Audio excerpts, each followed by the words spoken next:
भगवान श्रीकृष्ण सांगतात की सूर्यदेवाला असे जल कधीही अर्पण करू नका. सूर्यदेवाला जल अर्पण करण्याची योग्य पद्धत काय आहे हे जाणून घेऊया.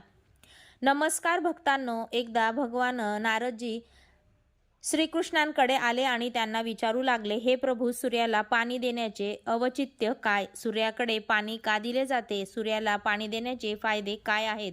आणि सूर्याला पाणी देण्याची उत्तम पद्धत कोणती आहे? तेव्हा भगवान श्रीकृष्ण नारदजींना म्हणतात, हे देवर्षी, तुम्ही समस्त मानवजातीच्या कल्याणासाठी योग्य प्रश्न विचारला आहे. सूर्यदेवाची उपासना अत्यंत शुभ आणि फलदायी आहे. प्रत्येक व्यक्तीने सूर्याला जल अर्पण करावे. हे देवर्षी, याबद्दल मी तुम्हाला एक अतिशय पवित्र कथा सांगतो, ज्यामुळे तुमच्या सर्व प्रश्नांची उत्तरे देखील मिळतील. ही कथा जो कोणी ऐकेल त्याला 100 वर्षांपर्यंत सूर्याला जल अर्पण करण्याचे पुण्य मिळेल. चला तर मग या पवित्र कथेला सुरुवात करूया. पण त्याआधी तुम्हाला भगवान श्रीकृष्णांच्या आधी सूर्यदेवाचा आशीर्वाद हवा असेल तर या व्हिडिओला एक लाईक नक्की करा आणि चॅनलला सबस्क्राईब करून कमेंटमध्ये जय श्रीकृष्ण किंवा ओम सूर्याय नमः नक्की लिहा. भगवान श्रीकृष्ण म्हणतात, हे देवर्षी, प्राचीन काळी मध्य देशात एक अतिशय प्राचीन सुंदर नगरी होती. त्या शहरात ब्राह्मण विनायक त्यांची पत्नी प्रभावती सोबत राहत होता. विनायक शास्त्रज्ञ होता. त्यांनी कधीही आपल्या ज्ञानाचा सदुपयोग केला नाही. त्यांना आपल्या ज्ञानाचा उपयोग केवळ पैसा कमवण्यासाठी केला. विनायक याची आयुष्यात कधीही परोपकार केला नाही. सूर्यदेवाला कधीही पाणी अर्पण केले नाही. ते अत्यंत स्वार्थी आणि परोपकारी होते. मग एके दिवशी जंगलातून जात असताना विषारी साप चावल्याने विनायकचा मृत्यू झाला. मृत्यूनंतर यमाच्या दूतांनी विनायकाला यमलोकात नेले. तेथे यमराजाने विनायकाच्या पापाचे आणि पुण्याचे मूल्यमापन केले आणि विनायकाला नरकात टाकले. विनायक अनेक वर्ष नरकात शिक्षा भोगत होता आणि मग त्याची प्रायश्चित्त म्हणून पुन्हा मनुष्य म्हणून जन्म घेतला. त्याचा दुसरा जन्म हा एका गरीब शुद्ध ब्राह्मणाचा झाला. याचा दुसऱ्या जन्मात तो मोठा होताच त्याच्या वडिलांनी त्याचे लग्न लावून दिले आणि मग तो आपल्या बायकोसोबत जंगलातल्या झोपडीत राहू लागला. लग्नानंतर शूद्राला अनेक वर्ष मूल झाले नाही, त्यामुळे तो आणखीनच दुःखी झाला. पण याचा त्रास तिथेच संपला नाही. काही वर्षांनी देवी संयोगाने त्याच्या शरीरात एक भयंकर रोग निर्माण झाला आणि त्याला गंभीर कुष्ठरोग झाला आणि त्याच्या शरीरावर असंख्य जखमा झाल्या. तो यापुढे कोणतेही काम करू शकत नव्हता. त्याची पत्नी एक निष्ठावान स्त्री होती. ती पतीला देव मानून त्याची रोज पूजा करायची, त्यासाठी जेवणाची व्यवस्था करायची आणि त्याला अंघोळ घालायची. ते शुद्ध अनेक वेळा आपल्या मनात विचार करत असे की आपल्या या जन्माच्या कोणत्या पापामुळे त्याला कुष्ठरोग झाला आहे. विचार करून तो अत्यंत निराश व दुःखी झाला. मग एके दिवशी कुष्ठरोगी शूद्राची पत्नी, जी एक साधूला त्याच्या दारात भेटायला आली होती, तिने त्या संतांची खूप सेवा केली. यावर प्रसन्न होऊन संतांने कुष्ठरोगाच्या पत्नीला एका वर मागण्याचं सांगितले. त्या कुष्ठरोगाच्या पत्नीने उत्तर दिले, महात्म्या, माझ्यासाठी माझा नवरा सर्वस्व आहे आणि तोच माझा गुरु आहे. म्हणून तुम्हाला विनंती करते की माझ्या पतीचा आजार बरा करून त्याला पूर्वीप्रमाणे बनवा. यावर ऋषी महात्म्या म्हणाले, हे देवी, तुमच्या पतीला हा रोग त्याच्या मागील जन्माच्या कर्मामुळे झाला आहे. मी त्यात हस्तक्षेप करू शकत नाही. देव माणसाच्या त्याच्या पापांची शिक्षा नक्कीच देतो.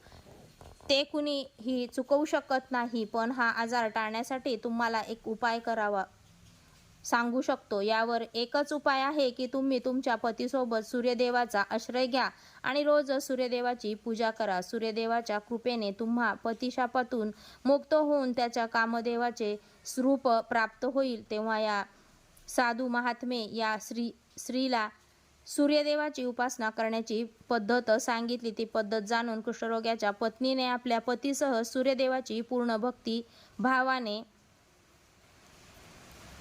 पूजा केली आणि काही दिवसातच तिचा नवरा पूर्णपणे बरा झाला आणि सूर्यदेवाच्या कृपेने त्या सुंदर रूप, मजबूत शरीर आणि संपत्ती मिळाली आणि तो कोडी शुद्ध खूप श्रीमंत झाला. हे नारदा, आता मी तुम्हाला सूर्यदेवाला प्रसन्न करण्याची पद्धत आणि मंत्र सांगतो, ज्यामुळे मनुष्यांचे सर्व रोग दूर होतात, त्याला उत्तम आरोग्य आणि सुख समृद्धी मिळते. श्रीकृष्ण म्हणतात, हे नारदजी, दररोज सूर्यदेवाला जल अर्पण करणे एक नियम आहे जो एखाद्या व्यक्तीच्या जीवनात मोठा बदल घडवून आणू शकतो. सूर्याची शक्ती इतकी अलौकिक आहे की याशिवाय संपूर्ण पृथ्वी नष्ट होऊ शकते. सूर्यदेव हा प्रकाश, सकारात्मकता, इंद्रियांवर नियंत्रण, ऊर्जा, इंद्रियांची देव आणि फक्त सूर्यदेवाला जल अर्पण केल्याने सर्व संकट दूर होतात. जगातील प्रत्येक समस्येचे समाधान फक्त सूर्यदेवाकडे आहे. सूर्यदेवाची उपासना केल्याने आत्मा शुद्ध होतो आणि मनोबल वाढते. सूर्यदेवाच्या वेळी सूर्याच्या किरणांमुळे वातावरण शुद्ध आणि सकारात्मक होते. रोज सकाळी स्नान करून मंत्र उच्चार करताना सूर्यदेवाला जल अर्पण केल्यास सूर्यदेवाच्या वेळी सूर्याच्या किरणांमुळे वातावरण शुद्ध आणि सकारात्मक होते. रोज सकाळी स्नान करून सूर्यदेवाला मंत्रोच्चार करत जल अर्पण केल्यास अनेक फायदे होतात. कुंडलीतील इतर ग्रहांप्रमाणेच सूर्य शुभ आणि अशुभ स्थितीत असल्यामुळे जीवनावर शुभ किंवा अशुभ प्रभाव पडतो. कुंडलीतील सूर्य शुभ स्थितीत असेल तर आपल्याला समाजात पूर्ण मानसन्मान, प्रतिष्ठा आणि कीर्ती मिळते. कुंडलीतील सूर्य अशुभ स्थितीत असल्यास विपरीत परिणाम प्राप्त होतात. त्यामुळे जर तुम्हाला कुंडलीतील सूर्याची स्थिती मजबूत करायची असेल तर ज्योतिषात अशा काही गोष्टी सांगितल्या आहेत. ते पाण्यात टाकून सूर्याला जल अर्पण केल्याने शुभ फळ मिळते. पण भक्तांनो, अनेक जणांना सूर्याला जल अर्पण करताना चुकीच्या पद्धतीचे जल अर्पण करून सूर्यदेवाचा अपमान करू नये, अन्यथा माणसाला अनेक संकटांना सामोरे जावे लागू शकते. शास्त्रानुसार सूर्यदेव नाराज झाल्यास व्यक्तीची बुद्धी नष्ट होते आणि त्याला सर्व बाजूंनी अपमान सहन करावा लागतो. अशा व्यक्तींची दृष्टी जाते आणि त्याला निकृष्ट अन्न मिळते. परिणामी त्या व्यक्तीला ज्ञान नष्ट होते, त्याची स्मरणशक्ती कमकुवत होते आणि वडील आणि मुलांमध्ये विनाकारण वाद होतात. जेव्हा सूर्यदेव कोपतात तेव्हा व्यक्तींवर चुकीचे आरोप केले जातात आणि नकळत अनेक गुन्हे करतात. म्हणूनच माणसाने दुष्कर्म करून सूर्यदेवाला नाराज करू नये. त्याचबरोबर सर्वप्रथम सूर्याला अर्घ्य अर्पण करताना अर्थ आहे हे पाहूयात. सूर्याला अर्घ्य अर्पण करणे म्हणजे सूर्यदेवाला भक्तिभावाने जल अर्पण करणे. पण लक्षात ठेवा की जर तुम्ही हाताची ओंजळ बनवून सूर्यदेवाला अर्घ्य देत असाल तर हाताची तर्जनी आणि अंगठे एकमेकांना जोडून ठेवू नका, म्हणजेच एकमेकांना स्पर्श करू देऊ नका. दोन्ही हातांचे अंगठे लांब ठेवा. तर्जनी आणि अंगठा एकत्र ठेवला पाहिजे. जर ती राक्षसी मुद्रा बनते आणि या आसनावर सूर्यदेवाला अर्घ्य अर्पण करणे अशुभ मानले जाते. भांड्यात पाणी भरून सूर्यदेवाला अर्घ्य अर्पण करत असले तरी ते पात्र नेहमी सूर्योदयाच्या वेळी जर आपण करावे. उगवत्या सूर्याची उपासना करणे नेहमी शुभ मानले जाते. काही कारणास्तव सकाळी सूर्याला अर्घ्य देणे जमले नाही तर 2 तासांनी जल अर्पण करावे. तांबे ही सूर्यदेवाची आवडती वस्तू मानली जाते, त्यामुळे सूर्याला जल अर्पण करण्यासाठी फक्त तांब्याचे भांडे वापरावे. इतर धातूंच्या पात्रात सूर्याला अर्घ्य अर्पण करू नये. काही फायदा होत नाही.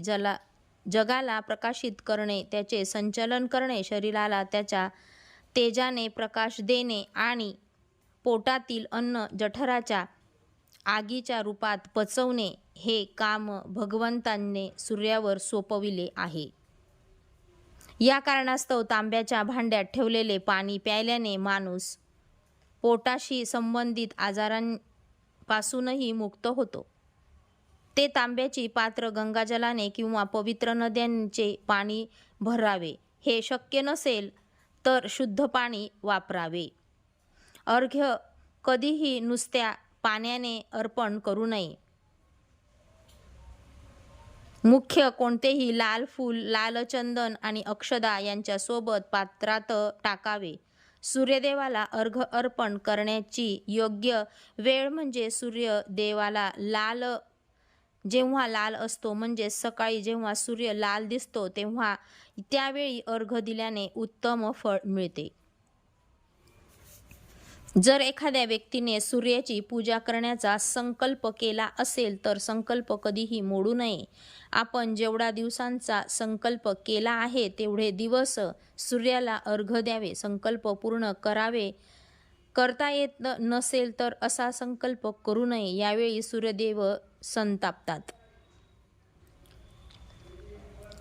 श्रीकृष्ण म्हणतात, हे वत्स, सूर्यदेवाचा महिमा अपरंपार आहे आणि आपण दररोज त्याचे आभार मानले पाहिजेत. परंतु मुख्यतः रविवारी हा सूर्यदेवांचा दिवस मानला जातो. त्यामुळे कुंडलीतून सूर्यदोष काढून टाकण्यासाठी रविवारी विशेषतः सूर्यदेवाचे व्रत करावे आणि सूर्याशी संबंधित वस्तूंचे दान करावे. सूर्यदेवाशी संबंधित वस्तू म्हणजे तांबे, गहू, गूळ, चंदन आणि पिवळ्या रंगाचे कापड इत्यादी. रविवारी या वस्तूंचे दान केल्याने व्यक्तीचे सर्व दुःख दूर होतात. जर ती व्यक्ती आजारी असेल किंवा घरी असेल, जर व्यक्ती आजारी असेल किंवा घरात दोष असेल, धागा असेल किंवा इतर कोणतीही समस्या असेल, यामुळे तो सूर्यदेवाला अर्घ्य देऊ शकत नाही. यासाठी शास्त्रात मानसपूजेची तरतूद आहे. म्हणजेच सूर्यदेवाला आपल्या मनात अर्घ्य देऊ शकता आणि काही कारणास्तव सूर्यदेव दिसत नसेल तर त्यांचे स्मरण करूनही तुम्ही पूर्वेकडे तोंड करून त्यांचा अर्घ्य देऊ शकतात. पण सूर्याला प्रार्थना करण्याचा तुमचा संकल्प कधीही मोडू नका. श्री स्वामी समर्थ.